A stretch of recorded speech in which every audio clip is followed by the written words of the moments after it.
దిమాగి Naxal party CJP తరహాలో మరో parody party గంటల్లోనే 2,60,000 మంది ఫాలోవర్లు ఆ తర్వాత ఖాతా మాయం. యాక్చువల్లీ సీజేపీ ఖాతాను కూడా మాయం చేయడానికి ప్రయత్నం చేసిర్రు. కానీ ఏమైంది అని అంటే సీజేపీ అకౌంట్ ఏదైతుందో ఆ అకౌంట్ అభిజిత్ దిప్కే అనే వ్యక్తి భారతదేశం నుండి కాకుండా అమెరికా నుండి పెట్టడం వల్ల దాన్ని అంత తొందరగా తీసేయలేకపోయారు.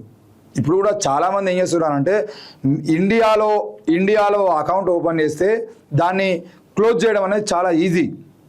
అందుకే దుబాయ్ నుండి కొన్ని ఇక్కడ బీఆర్ఎస్ పార్టీ నడిపిస్తున్నటువంటి ఐటీ సెల్కి సంబంధించిన హ్యాండిల్స్ కూడా దుబాయ్ నుండి అమెరికా నుండి నడిపిస్తున్నారు. ఎందుకు? అమెరికా ప్రభుత్వం వాటిని ఒకవేళ నిషేధించాలంటే అమెరికా ప్రభుత్వం నిషేధించాలి.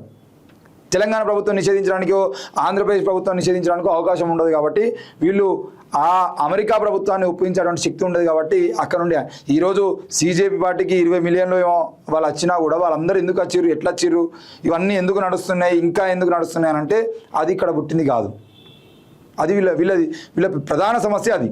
రెండోది ఏంటి అని అంటే ఈరోజు ఈ దిమాగి నక్సల్స్ అని చెప్పగానే దిమాగి నక్సల్ పేరుతోని వచ్చినటువంటి అకౌంట్ ఏదైతే ఉందో అది ఎందుకు బ్యాన్ అయింది తొందర అని అంటే అది బ్యాన్ అవుతుంది. ఎందుకనంటే అది ఇండియాలో పెట్టిరు కాబట్టి. ఇది విషయం. మీరు కూడా నోరు జాగ్రత్త పెట్టుకొని మాట్లాడితే మంచిది.